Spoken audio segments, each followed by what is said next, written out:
Animados para a nossa aula de hoje? Então vamos lá. Nós já sabemos que os fatos jurídicos se dividem em fatos jurídicos em sentido estrito, podendo ser ordinário ou extraordinário. Lembra da aula anterior? E em atos jurídicos, que será o tema da nossa aula de hoje. O que difere ato de fato jurídico é a incidência ou não da vontade humana. Mas, professora, o que vem a ser um ato jurídico?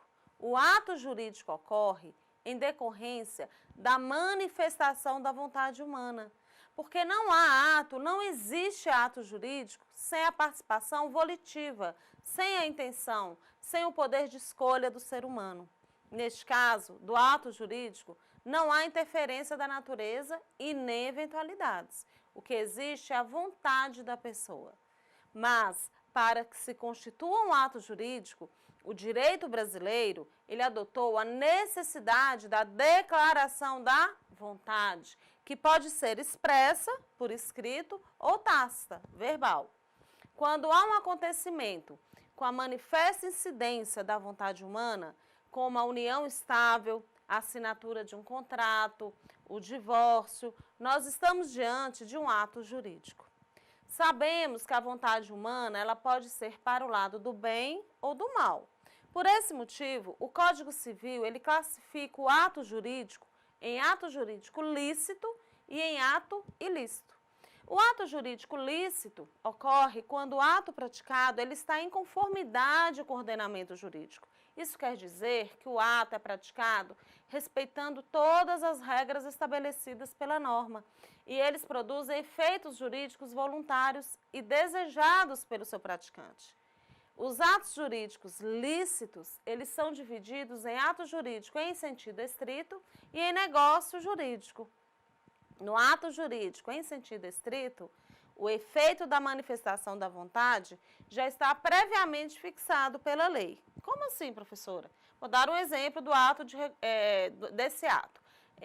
Um exemplo seria o reconhecimento de um filho. É um ato cujos efeitos já estão pré-determinados na lei, como o dever do genitor, em pagar uma pensão alimentícia. Então, se houver a prática desse ato jurídico em sentido estrito, o ato de reconhecer um filho, a prática deste ato irá surtir efeitos que já estão previstos na legislação. Já o ato ilícito, ele ocorre quando o ato é praticado em desacordo com o que prevê a ordem jurídica, violando o direito, causando dano patrimonial ou moral a outra pessoa e criando o dever de repará-lo. Nesse caso, o ato ilícito, ele produz efeito jurídico. Só que este efeito não é o desejado pelo agente, mas é o efeito imposto pela lei. Quando eu falo aqui ato ilícito, eu não estou fazendo referência ao direito penal. Estamos falando do direito civil, do Código Civil, de normas civis, de ilícito civil. No mundo do crime, nós temos 3 esferas de responsabilidades: penal, administrativa e civil. E as esferas cíveis e criminais, elas não se comunicam. Portanto, nem todo ilícito é criminal, lá do direito penal ou do direito administrativo, pois pode ser um ato jurídico em desconformidade com o ordenamento jurídico civil. Um exemplo de um ilícito civil é o adultério.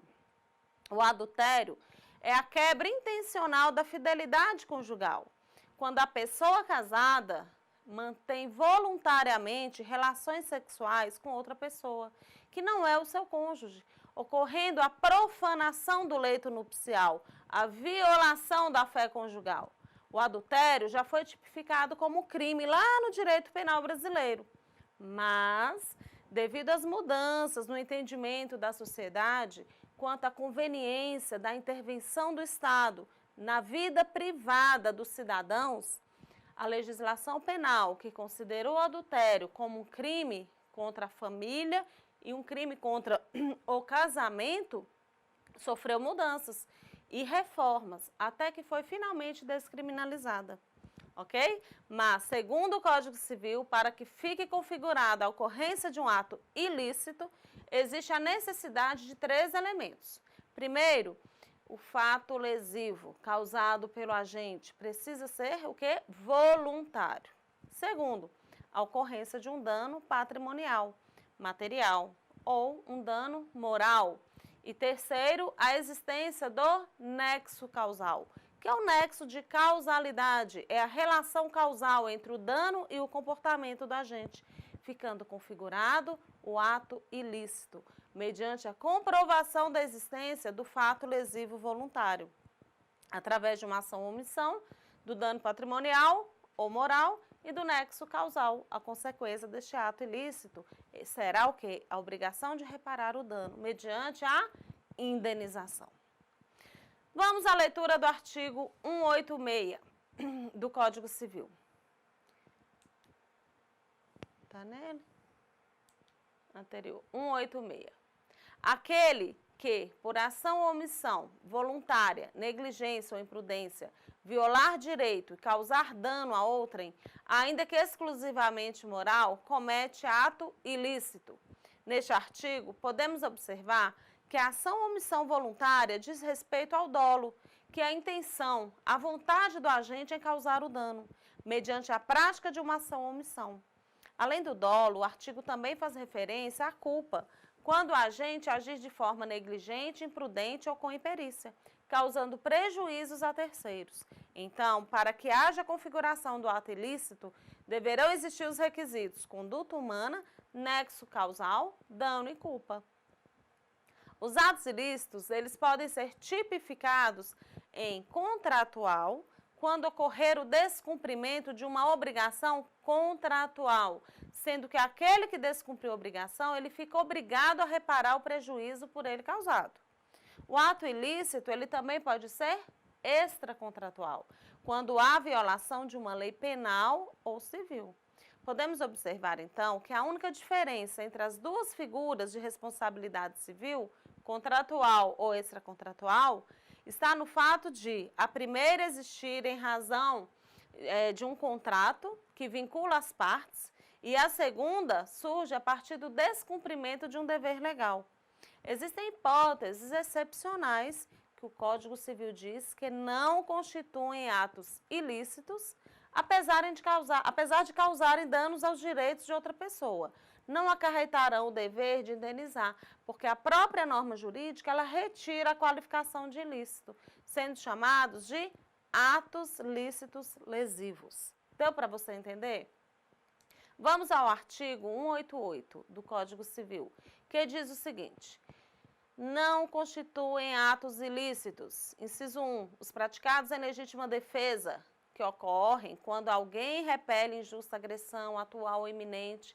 A legítima defesa, ela pode ser sua ou de outra pessoa, desde que faça uso moderado dos meios necessários. Neste caso, a legítima defesa, ela exclui a responsabilidade pelo prejuízo causado. Continuando, ou no exercício regular de um direito reconhecido. Se a pessoa, no uso normal de um direito, lesar outra pessoa, como, por exemplo, quem escreve o nome do devedor no Serviço de Proteção ao Crédito, o famoso SPC, causa-lhe um inegável dano moral. Porém, este ato lesivo será lícito se a inscrição estiver respaldada na existência de um débito devidamente reconhecido, retirando a qualificação de ilícito. Inciso 2, a deterioração ou destruição da coisa alheia, ou a lesão à pessoa a fim de remover perigo iminente. Diz respeito ao estado de necessidade, que ocorre quando se ofende o direito alheio, mas com a intenção de remover um perigo iminente. Quem arromba a porta de uma casa para salvar uma pessoa das chamas, ou quem fere ou até mesmo mata um animal que estava atacando uma outra pessoa, não comete ato ilícito. Aguardo você na nossa próxima aula.